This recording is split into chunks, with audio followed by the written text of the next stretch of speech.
حبيبنا مولانا محمد صلى الله عليه وسلم। এখন আমি আপনাদের মাঝে কোরআনুল কারীম সূরাতুল আনফালের ২৭ নম্বর আয়াত থেকে কিছু আলোচনা করবো ইনশাল্লাহ। যারা আছে আমরা দেশে বিদেশে আছি ইনশাল্লাহ আলোচনাটা শুনবো এবং এর উপরে আমল করার নিয়ত করবো ইনশাআল্লাহ। আল্লাহ পাক রব্বুল আলামিন আয়াতের কারিমের ভিতরে বলেছেন, আউযু বিল্লাহি মিনাশ শাইতানির রাজিম, বিসমিল্লাহির রহমানির রহিম। ইয়া আইয়ুহাল্লাযীনা আমানু লা তাখুনুল্লাহা ওয়া রাসূলাহু ওয়া তাখুনু আমানাতিকুম ওয়া আনতুম তা'লামুন ওয়া'লামু আন্নামা আমওয়ালুকুম ওয়া আওলাদুকুম ফিতনাহ ওয়া আন্নাল্লাহা ইনদাহু আজরুন আযীম।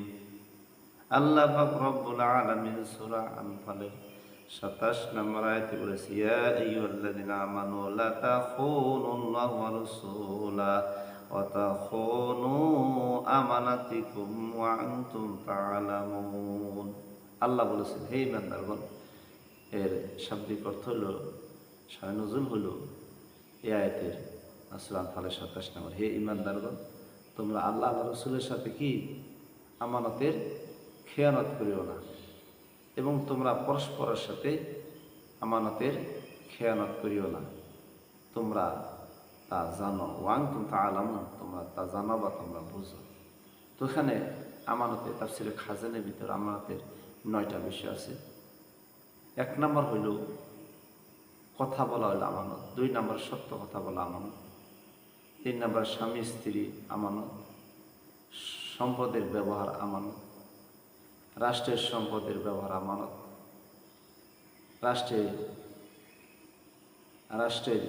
রাষ্ট্র সম্পদের আমানত, সুখের হেফাজত করা আমানত। এইভাবে আমানতের ৯টি বিষয় আছে।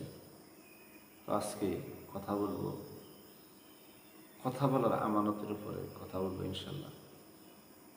কথা বলা এবং সৎ কথা বলা এর উপরে কথা বলবো ইনশাল্লাহ।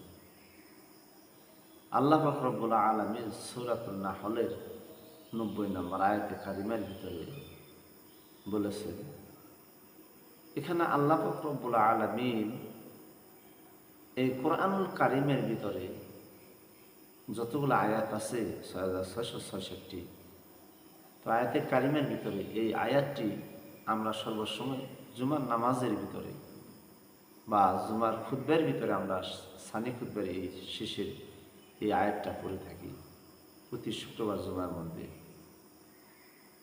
হাদিসে রাসূলুল্লাহ সাল্লাল্লাহু আলাইহি সাল্লাম বলেছেন, হযরত আব্দুল্লাহ ইবনে আব্বাস রাদিয়াল্লাহু হইতে, কোরআনুল কারিমের ভিতরে যদি ৬৬৬টা আয়াত না হয়, একটি আয়াত যদি পৃথিবীর সমস্ত মানুষের জন্য হইতো, তাহলে একটি আয়াতের উপর যদি আমল করতো মুসলমানরা, বিশ্ববাসীগণ, ইমানদারগণ, তাহলে এই একটি আয়াতের উপরে সমস্ত ভরসা থাকতো এবং এই আয়াতের উপরে পুরো জিন্দিগিটা সে চালাইতে পারত। আল্লাহ পাক রব্বুল আলামিন আয়াতের প্রথম ৩টা জিনিস আদেশ সুযোগ আর ৩টা হলো নিষেধ সুযোগ। প্রথম নাম্বার হইল আয়াতে কারিমা, ইন্নামা ইয়ামুরু বিআদলি ওয়া ইহসানি ওয়া ইতাইযিল কুরবা ওয়া আনিল ফাহশাই ওয়াল মুনকারি ওয়াল বাগই ইয়াইযুকুম লাআল্লাকুম তাযাক্কারুন। আয়াতের ভিতরে আসছে ১ নম্বর হলো ন্যায় পরায়ণতা বাদশা, ২ নম্বর সদাচরণ, ৩ নম্বর আত্মীয় স্বজনের হকের নির্দেশ, ৪ নম্বর হলো অশ্লীলতা ত্যাগ করা, ৫ নম্বর হলো ভালো মন্দ পাপাচার থেকে বিরত থাকা, মন্দ থেকে বিরত থাকা, পাপ থেকে বিরত থাকা, ৬ নম্বর সীমা লঙ্ঘনকারী, সীমা লঙ্ঘনকারীকে আল্লাহ ভালোবাসে না। ৩টা আদেশ সুযোগ, ৩টা নিষেধ সুযোগ। তাহলে এই মুমিন যদি এইগুলা মেনে চলতে পারে তাহলেই সে সফলতার চাবিকাঠি সে পাবে, সফলতা পাবে।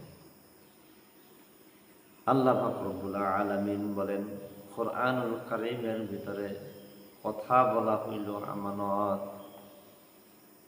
এখানে আল্লাহ পাক রব্বুল আলামিন আয়াতের কারিমার ভিতরে তিনটা আদেশ সুযোগ বাক্য বলেছেন, তিনটা নিষেধ সুযোগ বাক্য বলেছেন। তার মধ্যে ৪ নাম্বার হলো অশ্লীল কথা বলা।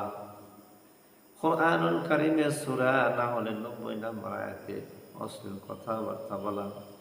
অনেক সময় মুখ দিয়ে অশ্লীল কথাবার্তা বলি, চলাফেরা ওঠা বসার ভিতর কথাবার্তা বলি। আল্লাহ পাক রব্বুল আলামিন কোরআন কারিমের ভিতর বলছে, বান্দারে যাই কিছু তুমি কথা বলো না কেন, যেই কথাই বলো না কেন, সূরা কাফের ভিতর আসছে, বান্দারে কথাগুলা তোমার রেকর্ড হইতেছে। একটা খারাপ বললেও রেকর্ড হইতেছে, একটা ভালো বললেও রেকর্ড হইতেছে। কিয়ামতের ময়দানে তোমার আমলনামা তোমার যখন দেওয়া হবে, ও বান্দা, সেদিন তুমি বুঝতে পারবে মুখ দিয়ে কত খারাপ বলেছ, খারাপের কামলে তোমার আমলনামায় বদি লেখা হয়ে গেছে। তুমি যদি ভালো কথা বলতা, ভালো পরামর্শ দিতে, জবান দিয়ে ভালো কথা বলতা, তাহলে নেকি আসতো, বদি আসতো না। সেদিন তুমি বুঝতে পারবে, বুঝলেও সেদিন কাজ হবে না। এই জন্য ভাইয়ের আমার, বন্ধুরা আমার, কথা বলতে হবে, খুব সাবধানতা অবলম্বন করতে হবে। কথার মাধ্যমে শিরক অর্জন হয়, কথার মাধ্যমে গুনাহ হয়। এই জন্য সর্বহালতেই কথা বলার সময় হিসাব নিকাশ করে কথা বলতে হবে। বিশেষ করে দেখা যায় হাদিসে রাসূলুল্লাহ সাল্লাল্লাহু আলাইহি সাল্লাম বলেছেন, মা বোনদের ক্ষেত্রে একটা জিনিস সর্বসময় লক্ষ্য করা যায়, বাজান নেবেন আমার, মা বোনেরা একটু আঘাত পেলে, একটু কষ্ট পেলে, কেউ কষ্ট দিলে ধৈর্য ধারণ করতে পারে না, রাগারাগি করে, গোসা করে, বকাবাজি করে, অশ্লীল ভাষায় প্রয়োগ করে এবং চিন্তা করে না। হাদিসে রাসূলুল্লাহ সাল্লাল্লাহু আলাইহি সাল্লাম বলেছেন, তুমি যে অশ্লীল ভাষা বলতেছ, অশ্লীল কথা বলতেছ, যার উপরে তুমি অশ্লীল ভাষা প্রয়োগ করতেছ, হাদিসে রাসূলুল্লাহ সাল্লাল্লাহু আলাইহি সাল্লাম বলেছে, যদি সেই লোকটা ভালো থাকে, সে যদি মুমিন থাকে, মুমিনাত থাকে, তাহলে তুমি যে খারাপ ভাষায় কথা বললা, ওই কথাগুলা তোমার উপরে সে করবে, বলি না আউযুবিল্লাহ। এই জন্য কথা বড় সাবধান। ওই জিনিসটা যেমন থুতু যেমন উপর দিকে নিক্ষেপ করে নিজের শরীরে পড়ে, এই জন্য কাকে বর্ষণা করলে যদি সে ভালো হয়, সে বর্ষণা নিজের উপরেই পড়ে যায়। এই জন্য সাবধান, এটা নিজের ধ্বংস এসে যায়। এই জন্য কোরআনুল কারীমের ভিতরে বাজারে ভাইয়ের আমার, কথা বলতে গেলে সাবধানতা অবলম্বন করতে হবে। বেশি কথা বলা আমলের ক্ষতি, কম কথা বলা সবচেয়ে ভালো, এবং যত কথা কম বলা যায়, আমলে থাকা যায়, তত সবচেয়ে ভালো। বিশেষ করে কথা বলার ভঙ্গি বাসন হইল, গীবত শিখায়ত হলো, বিশেষ করে দোকানপাট, বাজারঘাটে এবং বন্ধু বান্ধবদের সাহসার্যে মানুষ সবচেয়ে অশ্লীল এবং কথাবার্তা বেশি বলে থাকে, গল্প গুজব করে থাকে, সারাদিন কর্মব্যবস্থায় না থেকে সারাদিন হয়তো সময় কি করে, সময় কাটিয়ে দেয়, গল্প গুজব কাটিয়ে দেয়। এটা একটা গুনাহের ভিতরে মানুষ চলে যায়। রাসূলুল্লাহ সাল্লাল্লাহু আলাইহি সাল্লাম বলেছেন, মানুষের গুনাহ এইরকম, যে এলাকার ভিতরে গুনার প্রাদুর্ভাব বেশি দেখা যাবে, আল্লাহ পাকের রহমত কমে যাবে, ওই এলাকার উপরে আল্লাহ পাক এক প্রকার গজব নাজিল করে দেয়। নাউযুবিল্লাহ। এই জন্য আমরা এই গুনার থেকে বাঁচবো ইনশাআল্লাহ। তারপর আসছে কথা বলা। কথা সর্বসময় আমরা কী করবো, আমাদের সন্তানদেরকেও শিক্ষা দিব। আমরা যদি খারাপ ভাষা মুখে প্রয়োগ করি, তাহলে ছোটোকালে আমাদের সন্তানেরা সেই ভাষাগুলো কী করবে, শিখবে এবং সেগুলো তারা আয়ত্ত করবে, অশ্লীলতা আয়ত্ত করবে, গুনার অংশে তারা ডুবে যাবে। এই জন্য আয়াতে কারিমে বলা হয়েছে, ওয়ালামু আন্নামা আমওয়ালুকুম ওয়া আওলাদুকুম ফিতনা ওয়া আন্নাল্লাহা ইনদাহু আজরুন আযীম। নিশ্চয়ই সন্তান সন্ততি, ধন সম্পদ, সন্তান সন্ততি, এগুলো হলো ফিতনা, ওয়া আন্নাল্লাহা ইনদাহু আজরুন আযীম। এবং তোমরা যদি আল্লাহর অনুগ্রহ পেতে চাও, রহমত পেতে চাও, এগুলো কি সঠিক ব্যবহার করা, সন্তান সন্ততি, ধন সম্পদ আল্লাহর রাস্তায় ব্যয় করা এবং সন্তানদেরকে আল্লাহর এই পথে পরিচালিত করা, সঠিক পথে পরিচালিত করা। এটা হলো, এদেরকে যদি সঠিক পথে পরিচালিত না করা যায়, সঠিক পথে না নেওয়া না যায়, তাহলে এটা আমাদের জন্য কি ফিতনা, এটা একটা মুসিবত। তারপর আসছে যে সন্তানদেরকে আজকে বিশেষ করে পিতামাতার কথা না মানার কারণে তারা গুমরাহী, আজকে তারা বিভিন্ন ভাবে তারা ধ্বংসপ্রাপ্ত। এই জন্য আমাদের সন্তানদেরকে কথার মারফতে, ভালো উপদেশের মারফত তাদেরকে বুঝাইতে হবে, তাদের সাথে খারাপ আচরণ করা ন্যায়সঙ্গত নয়। তাদেরকে ভালো উপদেশ দিতে হবে, ভালো কথার মারফতে তাদেরকে কাছে টেনে নিতে হবে। এটা হলো পিতামাতার একটা আদর্শ। 2 নম্বর হইল সত্য কথা বলা। হাদিসে রাসূলুল্লাহ সাল্লাল্লাহু আলাইহি সাল্লাম বলেছেন, মুনাফিকের অনেকগুলো লক্ষণ আছে। আমানতের খেয়ানত করা, তারপর সম্পদ ঠকানো, কারো উপর জুলুম করা, মিথ্যা কথা বলা, ওয়াদা দিয়ে ওয়াদা ভঙ্গ করা, এগুলো হলো মুনাফিকের লক্ষণ। তো সত্য কথা বলা, অকুল জাল হাক ও জাহাকাল বাতিল ইন্নাল বাতিল কানা যাহুক। মানুষকে সত্য সত্য, মিথ্যা মিথ্যা, সত্যের সাথে মিথ্যার কোনো মিশ্রণ হয় না। এই জন্য আমরা সর্বদাই সত্যকে আঁকড়িয়ে ধরব। সত্য যদি আঁকড়িয়ে ধরি তাহলে কী হবে? কঠিন বিপদ মুসিবত থেকে আল্লাহ হেফাজত করবে।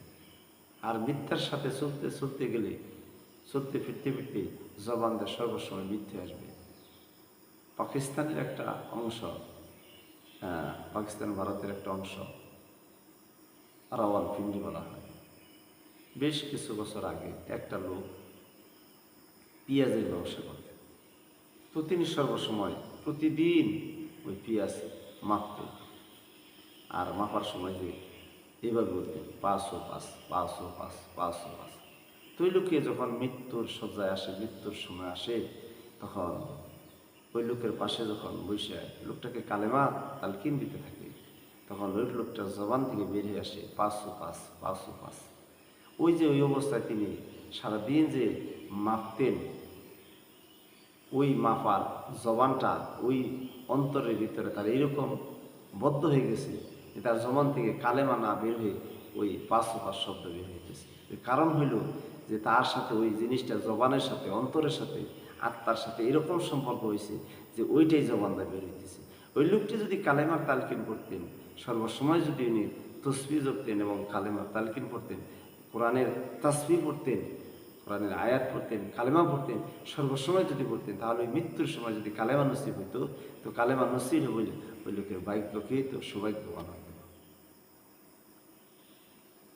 তাইলে এই জন্য যে আজকে আমরা দুনিয়ার কাজে, দুনিয়ার ফিকিরে, দুনিয়ার মহব্বতে ডুবে আজকে আমরা আখিরাতকে নষ্ট করে ফেলতেছি। আমাদের জবান দিয়ে কালেমা আসতেছে না, আমাদের জবান দিয়ে কালাম আসতেছে না, আমাদের জবান দিয়ে কি মৃত্যুর সময় কালেমা নসিব হইতেছে না। এই কারণে আমরা বেশি বেশি কোরআনের সাথে সম্পর্ক রাখি, বেশি বেশি ইবাদতের সাথে সম্পর্ক রাখি, মানুষের সাথে বেশি বেশি মহব্বত সম্পর্ক রাখি। তাহলে সত্য কথা মানুষকে কি করে? বিপদ থেকে মুক্তি দেয়। রাসূলুল্লাহ সাল্লাল্লাহু আলাইহি সাল্লাম এরকম একটা মহামানব ছিলেন যে ইহুদি নাসারা তারা সততার কারণে তার কাছে মাল জমা রাখতো, টাকা পয়সা জমা রাখতো এবং নির্দিষ্ট সময় হলে আবার সেগুলি ফেরত নিত। আমানতদারি ছিলেন, বিশ্বাস স্থাপনকারী ছিলেন। এই জন্য আমাদেরকে, আমরা আমানতের খেয়ানত করব না। আমরা কথা বলবো, সত্য কথা বলবো, মিথ্যার আশ্রয় নেব না। মিথ্যা মানুষকে কী করে? ধ্বংস করে দেয়। সত্য মানুষকে কী করে? পার করে দেয়। এই জন্য আমরা মিথ্যা থেকে বাঁচব, ধোঁকা দেব না মানুষকে, মিথ্যার মারফতে ধোঁকা দেব না, মিথ্যার মারফতে মানুষকে হয়রানি করব না, মিথ্যার মারফতে মানুষের উপর জুলুম করব না। কারণ হলো আমি দুনিয়ার মানুষকে ফাঁকি দিতেছি, কিন্তু আমি আল্লাহকে ফাঁকি দিতেছি না। আল্লাহ সঠিকভাবেই দেখতেছে। এই জন্য আজকে 2টা বিষয়ে কথা বললাম, আমানতের 2টা বিষয়ে কথা বললাম। যে সূরা নাহলের 90 নম্বর আয়াত, অশ্লীলতা। তাহলে অশ্লীলতা আমাদের জবান থেকে সবচেয়ে বেশি। রাসূলুল্লাহ সাল্লাল্লাহু আলাইহি সাল্লাম বলেছেন যে আল্লাহ পাক রব্বুল আলামিন, আমি জান্নাতে জিম্মা দেব 2টা জিনিস, জবান এবং লজ্জাস্থানে হেফাজত দিতে পারো, আমি তোমাদেরকে জান্নাতের জিম্মাদারিত্ব দেব।